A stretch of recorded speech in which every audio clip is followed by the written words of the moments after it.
श्री स्वामी समर्थ. नमस्कार मंडळी, तुम्हा सर्वांचे स्वागत आहे एका नवीन व्हिडिओमध्ये. तर आज आपण अधिक महिन्यामध्ये अधिक मासाची कथा ऐकणार आहोत. ही कथा अधिक मासात म्हणजे धोंड्याच्या महिन्यात ऐकायला पाहिजे, सर्वांनी ऐकायला पाहिजे. ही कथा ऐकल्याने मनातील सर्व इच्छा पूर्ण होतात. मनात भगवान विष्णू आणि माता लक्ष्मीचा आशीर्वाद प्राप्त होतो.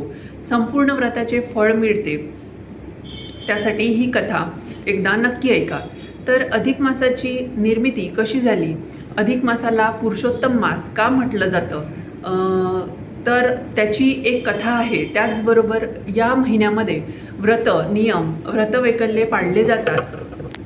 तर त्याने काय साध्य होतं हे देखील या कथेतून स्पष्ट होतं. त्यासाठी ही कथा नक्की ऐका. तर या कथेला आपण सुरुवात करूया. तर ही कथा अगदी मनापासून आणि श्रद्धेने ऐका.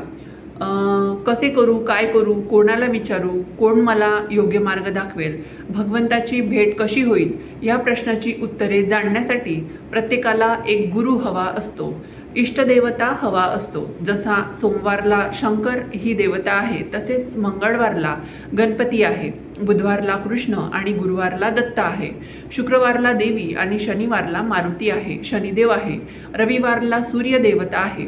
अशा या सर्व वारांना आपापल्या इष्टदेवता आहेत. तिथींना देखील आपापल्या देवता आहेत. प्रतिपदेला अग्नी, तर द्वितीयेला अश्विनी, चतुर्थीला गणपती, सप्तमीला सूर्य, नवमीला दुर्गा, एकादशीला विष्णू आणि त्रयोदशीला शिव. तसेच नक्षत्रांना देखील आपापल्या देवता आहेत. रोहिणीला चंद्र, तर कृतिकेला सूर्य, पुनर्वसूला बृहस्पती. इतकेच काय, तर महिन्यांना देखील आपापल्या देवता आहेत. चैत्राची देवता गौरी आहे, कार्तिकेचा देव स्कंद आहे, मार्गशीर्ष महिन्याचा देव कृष्ण आहे, तर माघ महिन्याचा देव शिव आहे. तसेच फाल्गुन मासाचा देव कामदेव आहे. तर अधिक मासाला मात्र कोणी देवता नव्हते. तर असे का? वनात असलेल्या ऋषीमुनींनी व्यास महर्षींना हा प्रश्न विचारला. महर्षींनी त्यांना अधिक मासाचे महात्म्य सांगितले. ते असे, एका वर्षातील 12 पौर्णिमेचे एक चंद्रवर्ष होते. त्याचा कालावधी 354 दिवसांचा असतो. एका वर्षातील सूर्यांचे 12 राशीतून संक्रमण म्हणजे एक सौर वर्ष. हा कालावधी 365 दिवसांचा आहे. या दोघांच्या कालावधीमध्ये 11 दिवसाचा फरक आहे. कालगणना नीट होण्यासाठी, समान होण्यासाठी या दोन्हींचा मेळ बसण्यासाठी म्हणून साधारण दर 2.5 ते 3 वर्षांनी दोन्हीमध्ये 30 ते 33 दिवसांचा फरक पडला जातो. तर की चंद्रवर्षात एक अधिक मास घेऊन दोघांची सांगड घातली जाते. ज्या चंद्र महिन्यात सूर्याचे राशी संक्रमण होत नाही त्या महिन्याला अधिक मास घेतला जातो. मग त्या वर्षात 12 ऐवजी 13 महिने असतात. म्हणून अधिक मास काही ठराविक ऋतूमध्ये येत नाही. तर त्या महिन्यात कोणतेही सणवार येत नाहीत. त्यामध्ये लग्नाचे किंवा अन्य मंगल प्रसंगाचे मुहूर्त काढले जात नाहीत. या 13व्या महिन्याला स्वतःचे नाव नाही आणि त्याला कोणताही इष्टदेवता नाही. बिचाऱ्या अधिक मासाला कोणी देवता नसल्यामुळे तो अशुभ ठरला. शुभकार्य काय, तर पितृकार्य देखील या महिन्यात वर्ज्य मानले गेले. मग काय, सगळेजण त्याला मलमास किंवा मलिन मास म्हणून हिणवू लागले. अशी निंदा ऐकून अधिक मास फार दुःखी झाला. मग त्याने विष्णूची उपासना केली. त्याला विष्णू प्रसन्न झाले. त्याला विचारले, तुला काय हवं आहे? अधिक मासाने आपले सगळे दुःख विष्णूला सांगितले आणि म्हणाला, देवा, मला कोणी देवता नाही, माझे रक्षण करणारा स्वामी नाही, माझी लाज राखणारी इष्टदेवता नाही, त्यावर काही उपाय करा. विष्णूने कळवळून त्याला स्वतःबरोबर नेले.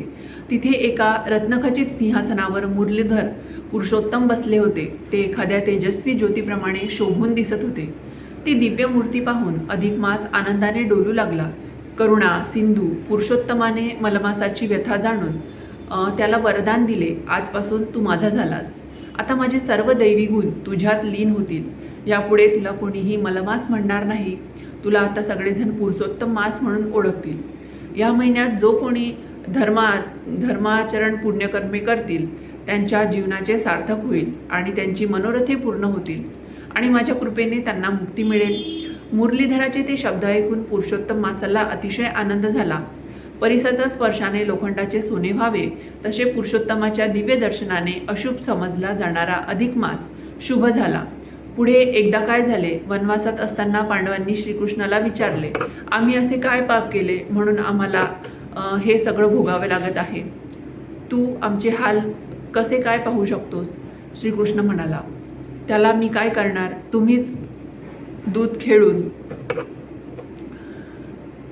तुमच्या कर्माने वनवास ओढून घेतला आहे. ही तुमच्या कर्माची फळे आहेत. त्यावर पांडवांनी विचारले, कृष्णा, आमच्याकडून पाप घडले हे खरेच आहे, पण द्रौपदीला का वनवास भोगावा लागत आहे? तेव्हा श्रीकृष्णाने सांगितले, मागच्या जन्मात केलेल्या अपराधामुळे तिला वनवास भोगावा लागत आहे. मागच्या जन्मी ती मेघवती नावाची कन्या होती. तिला दुर्वास ऋषींनी अधिक मासाचे व्रत करण्यास सांगितले होते, पण मेघवतींनी त्यास नकार दिला. तेव्हा दुर्वास ऋषी संतापून म्हणाले, तू पुरुषोत्तम मासाला तुच्छ लेखतेस, अधिक मासाच्या वृत्तावर शंका घेतेस. मुली, या अपराधासाठी तुला पुढच्या जन्मी वनवास भोगावा लागेल, म्हणून तिला या जन्मी वनवास भोगावा लागत आहे. पांडव आणि द्रौपदी कृष्णाला म्हणाले, जे मागे होऊन गेले ते बदलता येत नाही. मग यापुढे आम्ही काय करावे की ज्या योगाने आम्हाला सुखप्राप्ती होईल? त्यावर कृष्णाने त्यांना अधिक मासाचे व्रत सांगितले. पांडवांनी त्याप्रमाणे केल्यावर त्यांची इच्छाशक्ती वाढली. त्या जोरावर त्यांना गेलेले राज्य परत मिळवता आले आणि मग ते सुख समाधानाने राहिले. व्यास ऋषी म्हणाले, अधिक मासात जे कोणी जप, तप, व्रत, पूजा, यज्ञ, होम करतील त्यांना अनंत पुण्य प्राप्त होईल. जे लोक भगवद्गीता, भगवतकथा अथवा रामकथेचे वाचन करतील त्यांना विशेष पुण्य प्राप्त होईल. दर अधिक अधिक मासात काही नवीन वृत्ते धरावी, ही मनोभावे पाळावे, मग जन्मभर सवय म्हणून एक एक रत्न जडवून घ्यावे. हेच या वृत्ताचे महात्मा आहे. ही कथा अगदी मनापासून वाचल्यास आणि ऐकल्यास आपल्या सर्व इच्छा पूर्ण होतात, सर्व मनोकामना पूर्ण होतात, संपूर्ण व्रताचे फळ मिळते, जन्मजन्मीचे पाप नष्ट होते. त्यामुळे ही कथा जास्तीत जास्त तुमच्या परिवारासोबत आणि मित्रमंडळींसोबत शेअर करा. व्हिडिओ आवडला असेल तर व्हिडिओला लाईक करा आणि आपल्या आम्ही अमरावतीकर या चॅनलला सबस्क्राईब करायला विसरू नका. श्री स्वामी समर्थ. जय जय स्वामी समर्थ.